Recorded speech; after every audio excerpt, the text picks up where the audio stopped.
حزنك يضعف الرئة، غضبك يضعف الكبد، توترك الزائد يضعف قلبك ودماغك، خوفك يضعف الكلى، قلقك يضعف المعدة، صحتك ثم صحتك ثم صحتك. إن لم تكبح مشاعرك السلبية فستدمر نفسك. كل شيء يتغذى على ضعفك، وإن كنت مريضا فبضعفك ستجعل المرض يسري في جسدك أسرع. مشاعر الضغط تتخزن في أكتافك، مشاعر الغضب تتخزن أسفل ظهرك، مشاعر القلق تتخزن في رقبتك، مشاعر الرفض والفقد تتخزن في رأسك. أما العصبية فتتخزن في القولون. وبالنسبة للقولون أرحه بتخفيف التوتر بالمشي، وبتقليل الأكل بالصوم المتقطع على فترات، بتخفيف السعرات بالخضار والأكل الصحي، وشرب الماء بوفرة. أرحه بالرياضة، ومن الأحسن أن تكون رياضة جبلية كصعود مرتفع أو درج. ولا تنسى مشروبات مساعدة كالنعناع واليانسون.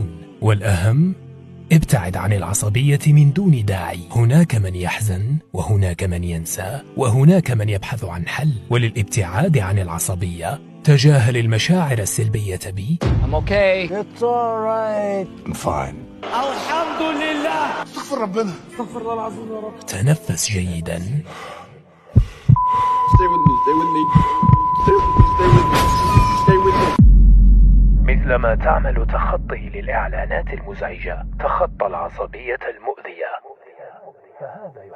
فهذا يحفز دماغك على الرجوع لنقطة الهدوء دائما. اكتب كل ما يزعجك وتفكر فيه في ورقة، وارميها أو احرقها لو أردت. ازرع نبتة أو اصنع أمرا تحبه. وقبل كل هذا توضأ وصلي ركعتين بسجود طويل. اسمع ورتل ما تيسر من القرآن، ولا تستهن ب9 أفضل أطباء في العالم: أشعة الشمس، كثرة شرب الماء، النوم الكافي ليلا، الهواء النقي، المشي يوميا، الغذاء الصحي وغذاء الروح، القرآن، الرضا بالقدر خيره وشره. تنفس بلا إله إلا الله، وعاتب نفسك بأستغفر الله، وتعجب بسبحان الله، وتألم بالحمد لله.